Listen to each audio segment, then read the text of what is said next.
그만큼 미국 사람들이 패닉 상태에 있었다는 것이죠. 자, 경제 대공황이 90년 전에 이리저 먼 나라 일같이 와 같지 않을 수도 있습니다. 그래서 이해를 돕기 위해서 우리나라 얘기를 한번 해볼까요? 1997년 우리나라에 무슨 일이 있었나요? IMF였잖아요.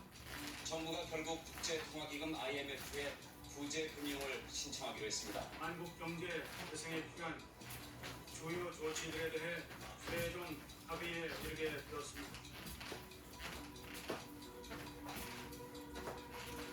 IMF에서 기억나신 또 다른 에피소드입니다. 그때 그 교과서에 금모으기 운동이라고 해서 금모아 수출하자 캠페인 열흘째인 오늘로 이 캠페인에 참여한 국민이 100만 명을 돌파했습니다. 오늘은 어제 3.3톤보다 2배 나가는 6.8톤가량의 금이 모아졌습니다. 그때 군대 입대하려고 사람들이 지원자들이 엄청 늘어가지고 그때 군대를 그랬습니다. 일단 가자. 예, 군대부터 다녀오겠다는 마음으로 사람들이 군대 지원을 엄청 했죠. 이제 우리나라도 그때 경제 위기 때 서울 강남에 있는 테헤란로에 있는 제1은행이 유명했잖아요. 뿐만 아니라 기아, 대우, 한랄 기업, 내노라 하는 기업들이 줄줄이 도산하거나 퇴행합니다. 당시 우리도 엄청 힘든 시간을 보냈는데 미국 자본주의는 세계 경제를 이끌어가고 있었죠. 미국 자본주의가 붕괴했다는 것은 뭐예요? 세계 자본주의가 연쇄적으로 붕괴한다는 얘기예요. 아무도 어떤 나라도 미국을 도와줄 수가 없었어요. 길거리에서는 구 단체들이 주는 빵을 받으려고 줄을 서는 사람도 인산미례가 되었습니다. 당시 그때 사진 하나를 볼까요?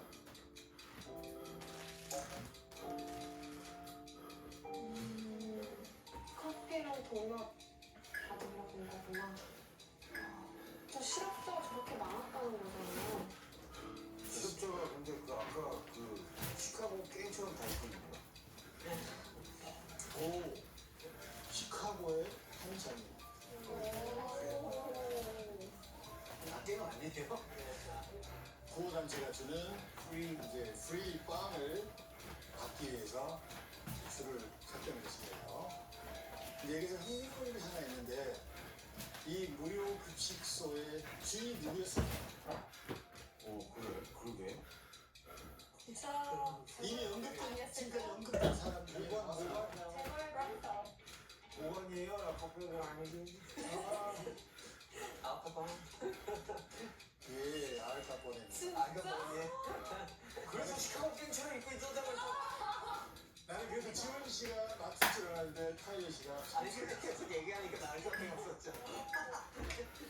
마피아가 저런 좋은 일을 했다는 거네요. 그렇죠.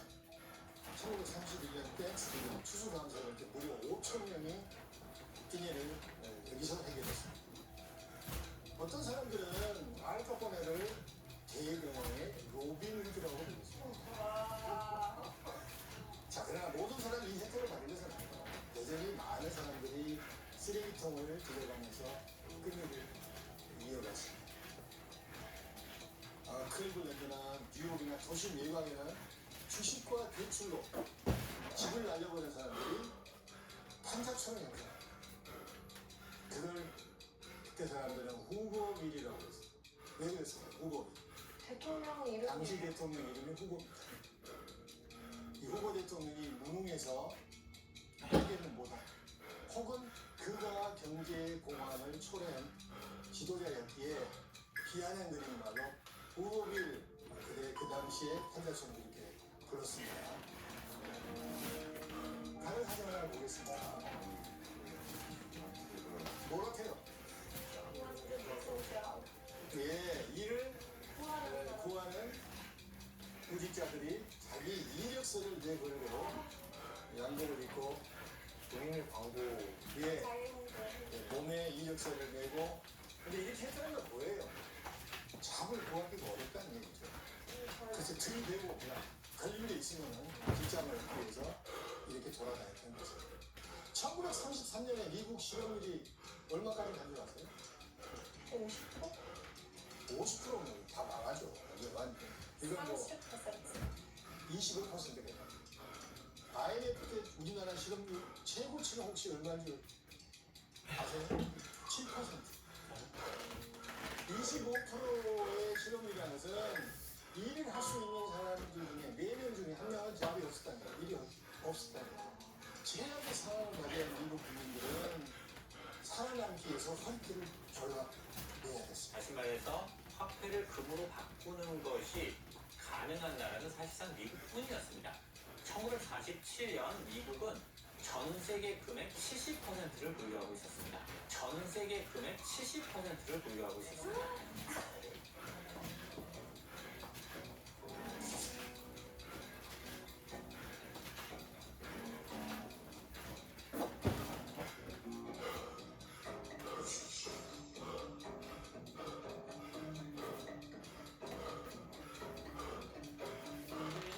진짜 어마어마한데. 그래서 이 표를 보면 금 1온스가 35달러라고 되어 있는데 이게 어느 정도 되는지 한번 이렇게 좀 감이 오시나요? 온스가 네, 그래서 제가 준비를 했습니다.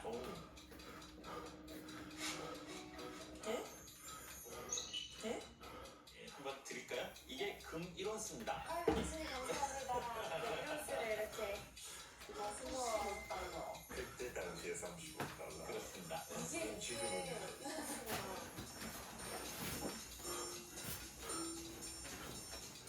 이 정도 되는 금을 이 1944년에는 당시에는 35달러로 교환을 할 수가 있었습니다. 금 1온스가 지금 시세로 하면 우리 돈 약 250만 원 정도에 해당하는데요. 당시에는 이게 35달러에 교환이 된 것이죠. 교수님 감사합니다. 그리고 국제통화기금을 만들었습니다. 다시 말해서 이것은 IMF를 통해서 외환 구조 위기가 오면 회원국은 특별 인출권을 통해서 담보 없이 외환 인출이 가능하도록 한 것이죠.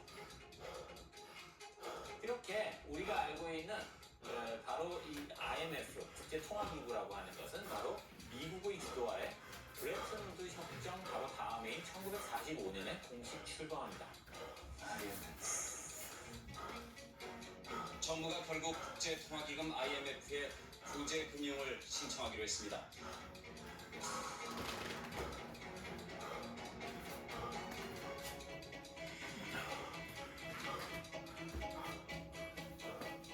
그러면 이 브레튼 우즈 체제를 통해서 경제를 재건하는 데 도움이 많이 됐나요? 사실은 새로운 국제통화체제가 탄생은 했지만 여전히 여러 가지 문제들은 남아 있었습니다. 제2차 세계대전 이후에 유럽은 이런 달러를 보유하는 것이 쉽지 않았습니다. 제2차 세계대전으로 산업시설이 파괴되면서 이런 물건들을 만들어서 팔 능력이 없어진 것입니다. 이런 문제를 해결하기 위해서 만들어낸 것이 마셜 플랜이라고 하는 거죠. 아, 마셜 플랜 저희 배웠었어요.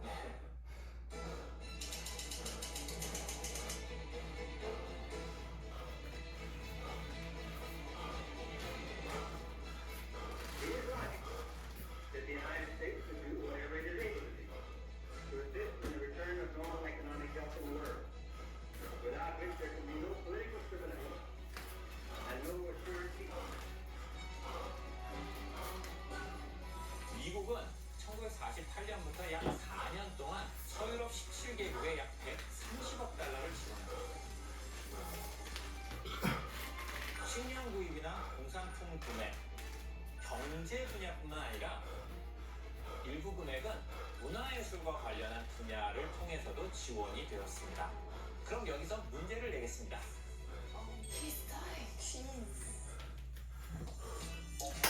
당시 미국 제작사가 마셜 플랜 지원금을 받고 영화를 제작하기 위해서는 특별한 조건이 있었는데요. 과연 이 조건은 무엇일까요? 이런 거?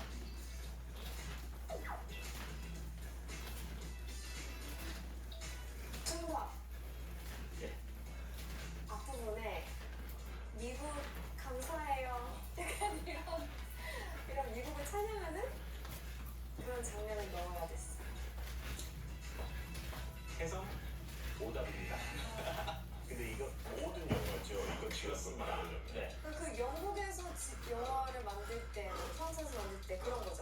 지금 답에 굉장히 가까워진 말씀을 하셨습니다. 정답. 소품은 다 유럽 거 써야 되는 거야. 옷 같은 거부터 해서. 이런 거 피터 90% 가깝지만 오답입니다. 소품 말고 더 중요한 게 뭐야? 정답! 네, 그래서 유럽에 가서 촬영을 하면 야, 잘 그 받아들여. 나라와 도시 경제가 살아나잖아요. 뭐 사람들 고용도 하고 소품도 사고. 네. 그래서 거기 유럽 가서 촬영한다. 그래서 정답입니다. 네, 사진을 한번 보도록 할까요? 이건 1953년 제작된 로마의 휴일 첫 부분에 적혀 있는 자막입니다. 오드리 헵번이 출연한 로마의 휴일이라는 영화 잘 아시죠? 네. 한번 읽어봐 주시겠어요? This film was photographed and recorded in its entirety in Rome, Italy. 이 영화의 촬영과 녹음 모두 이탈리아 로마에서 이루어졌다라는 얘기죠. 네. 이 영화는 마셜 플랜의 지원을 받아 제작됐는데요. 이런 자막을 넣은 건 제작비를 정해진 정도로 모두 유럽에서 지출했다는 뜻을 담고 있는 겁니다. 너무 신기하다.